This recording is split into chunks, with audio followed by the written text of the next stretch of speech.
Hello everyone, good morning and welcome back to my channel. তো আশা করি তোমরা সবাই খুব ভালো আছো, আর আমিও এখন একটু ভালো আছি আর নিজের মনটাকে আর মুডটাকে অনেক ফ্রেশ রাখার চেষ্টা করছি, যার জন্য এখন সকাল বাজে 7টা। তো আজকে আমার বর মর্নিংয়ে গেছে বর্ধমান, ওর একটা কাজ পড়ে গেছে যার জন্য ওকে যেতে হয়েছে। তো আমি এখন একা বাড়িতে, পুরো বাড়িটার মধ্যে। তো যাই হোক, আমাকে এখন সকালবেলা মর্নিংয়ে, ও যেহেতু চলে গেছে সকালবেলায়, ভোরবেলা 6টার সময় ও বেরিয়েছে, তারপর থেকে আমার একদম ঘুম আসেনি। তো ওই জন্য ভাবলাম উঠে পড়ি, উঠে একটু নিজের যত্ন নিই, মানে ওয়ার্কআউটটা করি। তো যাই হোক, এখন আমি একটু ফ্রেশ হয়ে নিয়েছি আর এখন একটু ওয়ার্কআউট করব। আর হ্যাঁ, জানি অনেক দিন পর পর ভিডিও আসছে, বাট প্লিজ ডোন্ট মাইন্ড। তোমরা সবাই জানো, যারা যারা আমার ভিডিও দেখো, আমার সিচুয়েশানটা এখন কি, কারণ আমি এখন খুব চাপের মধ্যে দিয়ে যাচ্ছি। তো চেষ্টা করব আস্তে আস্তে আবার সমস্ত কিছু ঠিক করে আবার নতুন করে আগের মতন করে ভিডিও আপলোড করার। তোমরা পাশে থাকো, সমস্ত কিছু সম্ভব হবে। তো যাই হোক, তো এখন ভিডিওটা কন্টিনিউ করি। আর হ্যাঁ, সবার আগে আমাকে আমার বিছানাটাকে ঠিক করতে হবে, কারণ এখন আমি বিছানাটাকে তুলে নিই, ফ্রেশ হয়ে নিই, দেন গিয়ে আমি তোমাদের সঙ্গে কথা বলছি, কারণ বিছানাটার এই অবস্থা এখন আপাতত। তো চলো আগে বিছানাটা গুছিয়ে ফেলি, দেন তোমাদের সঙ্গে কথা বলছি।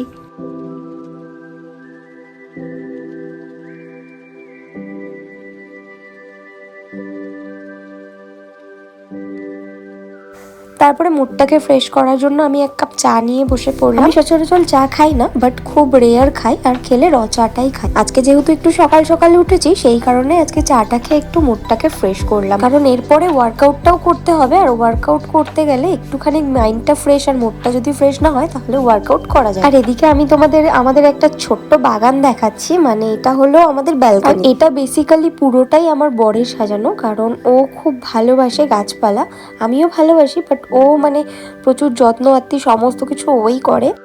তো চলো আর বেশি সময় নষ্ট করবো না, এবার ওয়ার্কআউটটা করি।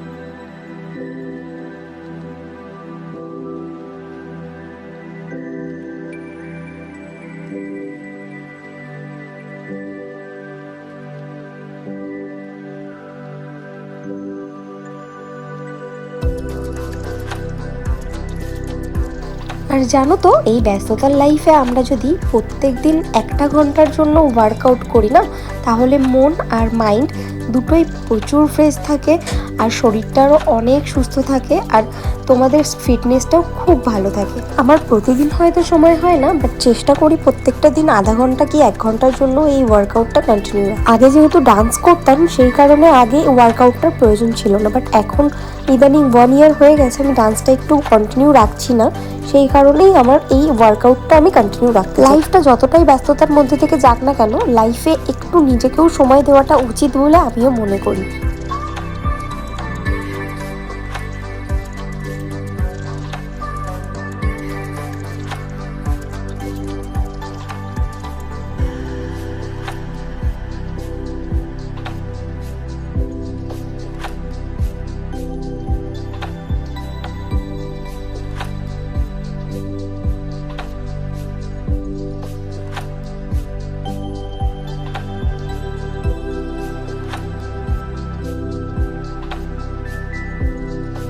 তারপরে এদিকে আমার ওয়ার্কআউট করা শেষ হয়ে গেছে, আর দেখলাম রোদ্দুরটাও হালকা হালকা ওঠা শুরু হয়ে গেছে, ওই জন্য গাছে একটু জল দিয়ে নিলাম। তোমাদের দাদাভাই থাকলে এগুলো আমাকে করতেই হয় না, এগুলো সমস্ত কিছু ওই করে, বাট ও যেহেতু আজকে নেই সেই কারণে আমিই দিলাম। তারপরে এদিকে আমি স্নান করে ফটাফট একটু রেডি হয়ে নিয়েছি হালকা করে, কারণ আমাকে বেরোতে হবে, আমার আজকে শ্যুট আছে। সো দেন আমি ফাইনালি হয়ে গেছি রেডি, এবার আমি বেরোবো, কারণ তোমাদের দাদাভাই নেই, আমাকে একা একাই আজকে যেতে হবে। কি করব, কিছু করার নেই, কাজ তো করতেই হবে। আর হ্যাঁ, তোমরা কিন্তু অবশ্যই আজকে পুরো ভিডিওটা কন্টিনিউ করো, কারণ আজকে আমি তোমাদেরকে আমার পুরো শ্যুটটা দেখাবো। তো আমি ফাইনালি চলে এসেছি স্টুডিওতে, আমি রেডি হই, দেন আমি তোমাদের সঙ্গে কথা বলছি, কারণ হাতে একদম সময় নেই, আমার আসতেও অনেকটা লেট হয়ে গেছে। তো ভিডিওটা তোমরা কন্টিনিউ করো। তো এই যে গাইস ফাইনালি আমার লুক এটা হলো একটা হলদি লুক। তো তোমাদের সবার কেমন লাগছে আমাকে অবশ্যই জানিও, আর এটার অ্যালবাম অবশ্যই খুব তাড়াতাড়ি আসবে, সেটাও তোমাদের সঙ্গে শেয়ার করব। তো তোমরা ভিডিওটা স্কিপ না করে পুরোটা দেখো, কারণ আজকে তোমাদেরকে আমি কিভাবে শ্যুট করি সেটা আমি পুরোটা দেখাবো।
ফাইনালি গাইজ বাড়িতে চলে এসেছি। রাস্তায় কোনো টেক নিতে পারিনি, কারণ আমি প্রচণ্ড টায়ার্ড ছিলাম। আমাকে দেখে আশা করি বুঝতেই পারছো। আর হ্যাঁ, দাঁড়াও, এখনও আমার দিন শেষ হয়নি, মানে এখনও আমাকে ডান্স ক্লাস করাতে হবে। তো চলো, আর বাচ্চারা আসুক, দেন তোমাদের সঙ্গে কথা বলছি। আর এই যে আর একজন এদিকে বিস্কুট খাবে বলে বসে রয়েছে, সে আমি এসছি, আমার সঙ্গে দৌড়ে চলে এসছে। কালু কালু কালু ও কালু, বিস্কুট খাবে? তুমি বিস্কুট খাবে? বিস্কুট খাবে? বিস্কুট, ওলে বাবা। তোমাদেরকে কালুর বেবির সঙ্গে অবশ্যই মিট করাবো। কালু বেবি দিয়েছে আমাদের, কালু অবশ্যই মিট করাবো। তো আমি এখন কালুকে কি করব? কালু এখন কি করবে? কালু বিস্কুট খাবে তো কালু? জানো তো, এই ডগিটা আমাদের বাড়িতে অনেক দিন ধরে রয়েছে, মানে খালি আমাদের বাড়িতে ঠিক খাওয়ার টাইম বুঝে ঠিকঠাক টাইমে পুরো চলে আসে। আমি ওকে প্রত্যেক দিনই খেতে দিই, আর ও রিসেন্ট ও বেবি দিয়েছে 6টা। তো ওর বেবিদের সঙ্গে তোমাদেরকে অবশ্যই মিট করাবো পরের কোনো একটা ভিডিওতে। আর জানো তো, আমি মনে করি কোনো মানুষের উপকার করার থেকে এই প্রাণীগুলোর, মানে অবলা প্রাণীগুলোর উপকার করা, মানে দুবেলা একটু খেতে দেওয়া অনেক ভালো। চলো, এদিকে আমার স্টুডেন্টরা চলেই এসেছে। এই যে তোমাদেরকে দেখাচ্ছি আমার স্টুডেন্টদের। এরা সবাই আমার পাড়ারই ছোট বোন। ওরা অনেক ছোট থেকেই আমার কাছে ডান্স করে। বুঝতেই পারছো যে কিভাবে লাইফটা চলছে, এই কারণেই ভিডিও দিতে পারছি না, বুঝতে পারলে তো? তো ফাইনালি গাইজ ফ্রি হতে পারলাম, ফাইনালি ফ্রি হলাম। তো যাই হোক, এবার একটু রেস্ট নেবো, এবার একটু নিজেকেও সময় দেবো, কারণ এতটা বুঝতেই পারছো সারাদিন অনেকটা টায়ার্ড আছি। তো চলো, আবার নতুন কোনো ভিডিওর সঙ্গে দেখা হচ্ছে আশা করছি। তো তোমরাও স্যাড হয়েও না, আমিও চেষ্টা করছি যত তাড়াতাড়ি পারছি তোমাদেরকে ভিডিও দেওয়ার। তোমরা ভালো থেকো, সুস্থ থেকো, টাটা। আবার নতুন কোনো ভিডিওর সঙ্গে দেখা হচ্ছে।